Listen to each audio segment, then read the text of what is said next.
بہا دیے ہیں جو بے بہا دیے، ان مانگنے والا ہونا دل سے جو نکلتی ہے آپ اثر کرتی ہے، پر نہیں مگر طاقت پرواز موجود رکھتی ہے۔ تو یہ کیسے ممکن ہے کوئی امتی پکارے حال زار میں، ممکن نہیں کہ خیر بشر کو خبر نہ ہو، یہ کیسے ممکن ہے؟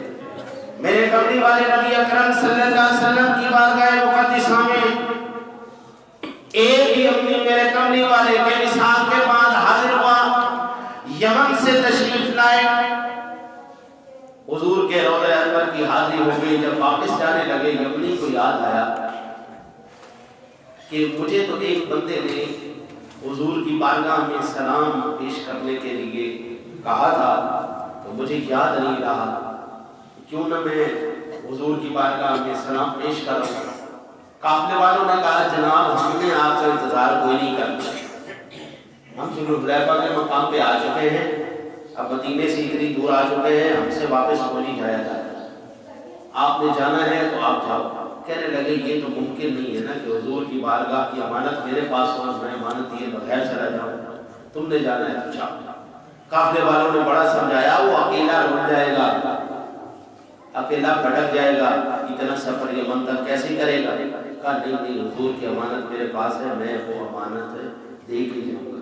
واپس مدینے شریف حضور کی بارگاہ مقدسہ میں سلام تو پیش کر دیا، اب دل کے اندر خیال اٹھ رہا ہے یار سلام تو پیش کر دیا، امانت تو پیش کر دیا، واپسی کا کیا سلسلہ ہوگا؟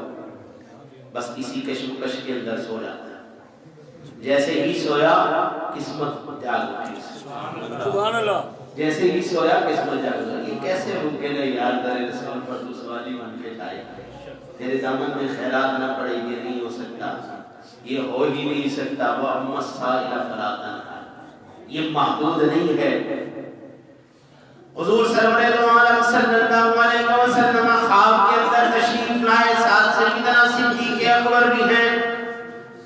سیدنا صدیق اکبر نے فرمایا یا رسول اللہ یہ وہی ہے، وہی ہے، وہی ہے۔ میرے کملی والے نے فرمایا نہیں نہیں یہ ابو الوفا ہے، یہ بھائی ابو الوفا ہے۔ عرض کرنے لگا یا رسول اللہ میری کنیت ابو العباس ہے۔ حضور نے فرمایا آج کے بعد تیری کنیت ابو الوفا ہے۔ حضور نبی اکرم صلی اللہ علیہ وسلم نے پوچھا کیا مسئلہ ہے؟ عرض کی یا رسول اللہ سلام پیش کرنے حاضر ہوا تھا، امانت یا کری آپ کو پیش کی ہے، اب کملی والے یہ ارشاد فرماؤ واپسی کیسے جاؤں؟ آقا جی قافلہ تو چلا گیا، ساتھی ساتھ چھوڑ گئے، میں قربان جاؤں۔ کملی والے نے فرمایا اے میرے امتی، اے یمنی یاد رکھ دنیا کے اندر بھی میں تیرا والی ہوں، آخرت میں بھی میں تیرا والی ہوں۔ سبحان اللہ، ہمیں تو آسرا ہی حضور کا ہے بھائی، ہمیں تو آسرا ہی کملی والے کا ہے۔ ہمارے پلے کیا ہے؟ نہ علم ہے، نہ عمل ہے، نہ شکل ہے، نہ کوئی فن ہے، نہ کوئی ہنر ہے، یہ تو نگاہ مصطفیٰ ہے جو یہاں پر بٹھا کے بیٹھی ہے، یہ ہمارا کوئی کرم نہیں ہے۔ ان کی مہندی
چھوڑ کے آئے تھے وہ 8 دن کے بعد پہنچ رہے ہیں۔ اب سوال یہ پیدا ہوتا ہے اتنا اختیار آؤ سامنے زمین اکرام پڑھے بخاری شریف کو، کتاب الصلاۃ کو پڑھے۔ میرے کملی والے نماز پڑھا رہے ہیں، نماز پڑھاتے ہوئے کملی والے نے ایک قدم آگے بڑھایا،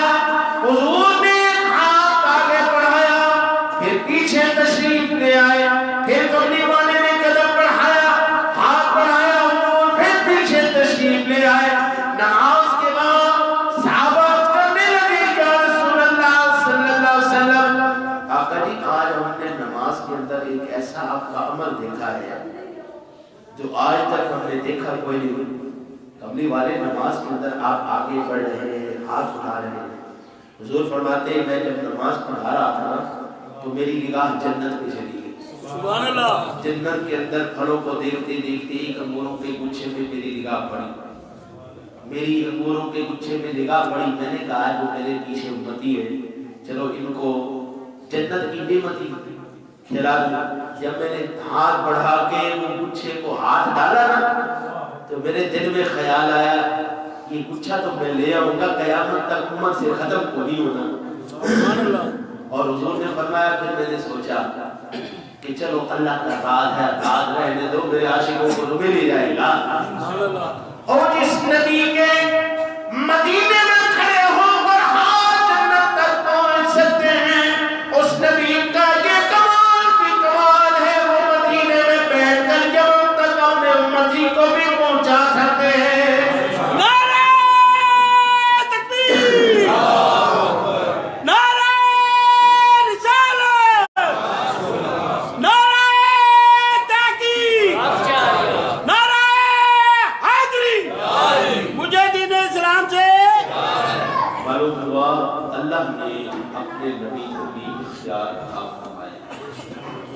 قیامت آنکھ والا میرے جوبن کا تماشا دیکھے, ہدایت اور کو کیا نظر کیا دیکھے.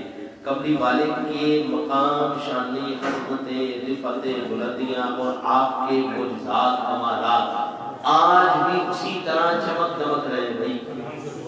بس نظر یہ ہے فرق اتنا ہے دیکھنے والا دیکھتا ہے. اندھے کو آپ جتنا مرضی قائل کریں کہ سورج ہے